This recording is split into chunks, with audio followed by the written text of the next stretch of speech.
ilmunya dirusak. Nah, mulaikan Allah SWT. Dan di antara cara untuk mendapatkan kefahaman agama, mendapatkan ilmu itu dengan zuhud. Man zahida fid dunya 'allamahullah min ghairi ta'allum. Disebutkan dalam At-Targhib wa Tarhib lil Munziri. Barang siapa zuhud di dunia, hatinya tidak tertarik dengan kebendaan-kebendaan yang ada di dunia ini, Allah akan memberikan kepada dia ilmu tanpa belajar. Ilmu laduni istilahnya orang dulu. Jadi ilmu laduni itu bukan didapatkan dengan topo di pucuk gunung, bukan. Topo pucuk gunung kalau seneng donya, nah, itu nanti ketemu demit untuk jadi dukun lama-lama. Bukan dapat ilmu yang benar. Tetapi semulaikan kalau orang itu zuhud di dunia, hatinya tidak tertarik dengan dunia, maka semulaikan Allah SWT, Allah kasih ilmu tanpa belajar, kasih ilham ilmu yang baru dia, sehingga semulaikan Allah Ta'ala dia bisa paham betul apa yang diridhai oleh Allah, apa yang tidak diridhai oleh Allah, dia paham betul. Ini karena zuhudnya di dunia itu. Bagaimana supaya terjadi zuhud di dunia? Kalau senantiasa kita bicara akhirat, kan kuncinya di situ itu. Kalau orang itu senantiasa mendengar berita akhirat, keadaan surga, keadaan akhirat yang selama-lamanya, istana-istana dari emas, istana-istana dari intan, berkumpul dengan para nabi, para wali di sana, maka akhirnya dia ini melihat dunia ini jadi kecil, enggak ada apa-apanya, tidak tertarik lagi. Karena kita ini kenapa tertarik dengan dunia? Kita tertarik dengan dunia ini karena tidak membandingkan dunia ini dengan akhirat. Tetapi kalau kita pandang dunia, pandang akhirat, maka dunia ini jadi tidak ada nilainya apa-apa. Cuman beberapa menit saja dunia ini dibanding akhirat. Dan itu malaikat Allah Ta'ala. Dan ilmu itu didapatkan dengan ikhlas. Man akhlasa lillahi arba'ina sabahan ambatallah min qalbi hikmah tahruju ila lisanih. Barang siapa ikhlas karena Allah, hidupnya itu karena Allah saja, 40 pagi, 40 hari, maka Allah akan berikan hikmah. Hikmah itu ilmu. Yang ilmu itu akan keluar ke mulut dia. Jadi kenapa kita ini disuruh keluar 40 hari itu? Dia dapat ilmu hikmah. Kita ingin belajar hidup 24 jam selama 40 hari hanya karena Allah hidupnya. Kenapa makan? Karena perintah Allah. Dimusyawarahkan, makan ya makan. Kenapa tidur? Karena perintah Allah. Dimusyawarahkan tidur, bukan maunya. Kalau sekarang kan tidak, mau tidur, mau melek, pokoknya tak karepku. Nah ini yang membuat kita bodoh ya di sini ini. Membuat kita ini bodoh. Hidupnya bukan untuk Allah, hidupnya untuk nafsunya. Nah nanti kalau kita harus keluar jalan Allah, kita belajar hidup itu untuk Allah.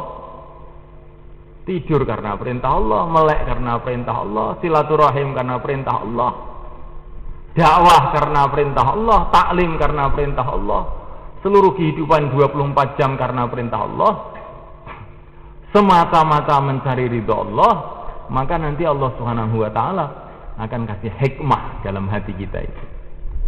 Nah kalau orang itu sudah punya hikmah, ngadepi masalah apa aja nggak bingung. Kulo niki bingung, mergo gak ning hikmah. Mumet ngrasakne keluarga kula niku, gitu. Ngrasakne kampung kula niki mumet kula niki. Karena apa? Karena gak enek hikmah. Kalau ada hikmah ngadepi masalah apa-apa, oh padang, kecil. Seperti para wali-wali, para nabi dulu menghadapi masalah dari segala macam arah. tapi beres semua pada akhirnya. Karena mereka punya hikmah. Hikmah mereka bagaimana? Di antara hikmah mereka itu, mereka tahu bahwa masalah ini dari Allah ini. Ini yang saya hubungi pertama itu harus Allah, masalah ini dari Allah. Seperti Nabi Yunus alaihissalatu wassalam. Nabi Yunus alaihissalatu wassalam. Ketika menghadapi masalah, dilempar ke lautan, dimakan ikan. Apa yang beliau buat? Tawajuh kepada Allah. La ilaha illa anta subhanak. La ilaha illa anta subhanak. Tidak ada yang disembah selain Engkau. Maha suci Engkau. Inni kuntu minadh dhalimin. Sungguh aku ini termasuk orang yang zalim.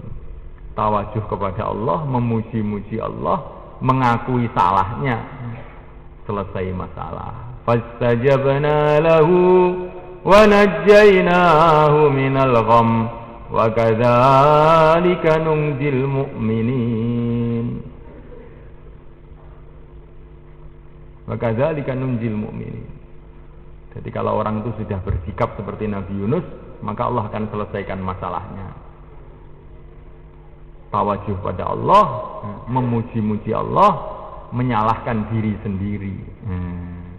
Itu amalannya Nabi Nuh. Akhirnya Nabi Yunus alaihissalatu wassalam selesai masalah. Maka ada orang tanya pada para masyayikh kita, saya ini akan dakwah nih, supaya saya ini hikmah ya, sukses nanti dalam dakwah ini bagaimana caranya? Pertama kamu harus paham bahwa hati manusia semua di tangan Allah. Manusia menerima tidak menerima itu sebetulnya hakikatnya Allah Subhanahu wa taala yang menentukan. Ini pertama kali yang kamu harus pahami dalam perjuangan ini. Sehingga sebelum kamu dakwah itu nangis dulu waktu malam. Ya Allah, turunkan hidayat ya Allah. Ya Allah, turunkan hidayat ya Allah. Saya tidak mampu memberikan hidayat ya Allah. Hanya Engkau yang bisa memberikan hidayat ya Allah. Ya Allah, turunkan hidayat ya Allah. Ini hikmah pertama. Kita dalam dakwah punya strategi ini, catatan ini, tapi sampai lupa asas yang tertinggi, bahwasanya hidayah itu di tangan Allah. Hidayah itu di tangan Allah. Maka mulaikan ini penting. Maka ada seorang di Amerika, ini satu keluarga, yang laki-laki sudah masuk Islam, yang laki-laki sudah masuk Islam. Wanitanya ini tidak mau masuk Islam. Sudah didatangi oleh macam-macam orang, diajak masuk Islam, nggak mempan. Akhirnya ya, ada orang dari India datang, kasih tahu sama suaminya, ini istri saya ini, hatinya ini lebih keras dari batu, nggak mempan itu didakwai siapa saja. Bagaimana? Ya, kita usaha lagi dengan doa kepada Allah. Akhirnya orang India tadi datang kepada istrinya orang tadi. Dia tidak bicara agama dulu, tapi dia cerita, saya mendengar berita dari suami ibu, bahwa ibu ini Masya Allah wanita yang sangat baik ya, yang senantiasa setia sama suaminya. Saya ikut gembira, maka saya silaturahmi ke sini. Ngomong-ngomong begitu, puji-puji aja ini wanita. Kemudian setelah itu, Bu, apakah ibu mau membuat kopi untuk saya? Oh iya, dibikinkan kopi. Setelah diminum kopi, kemudian orang India tadi bilang, Bu, apakah belum waktunya ibu masuk Islam? Katanya. Iya, saya masuk Islam sekarang, katanya. asyhadu an la ilaha illallah wa asyhadu anna Muhammadar Rasulullah. Maka suaminya itu heran, ya. Suaminya itu heran. Kamu ini punya jopo montro apa kamu ini? Ya. Ini yang dakwai sudah macam-macam orang nggak mempan. Kamu ini loh ngomong satu kalimat langsung masuk Islam itu istri saya. Apa rahasianya? Tadi ketika saya berangkat ke sini, itu saya renungi hidayah itu dari Allah. Hidayah itu yang mendatangkan Allah. Saya tidak bisa mendatangkan hidayah. Ucapan saya tidak bisa mendatangkan hidayah. Hidayah itu dari Allah. Maka saya berpikir bagaimana supaya Allah itu mau memberikan hidayah sama wanita ini. Itu yang saya pikir, bagaimana Allah mau memilih wanita ini. Maka akhirnya ketemu jalan. Tadi saya minta kepada istri kamu untuk membikinkan kopi buat saya. Saya ini bukan maksudnya minta kopi. Di rumah saya juga punya kopi. Ya, kan? Tapi saya ini ingin supaya istri kamu tuh khidmat sama orang Islam. Ya, kan?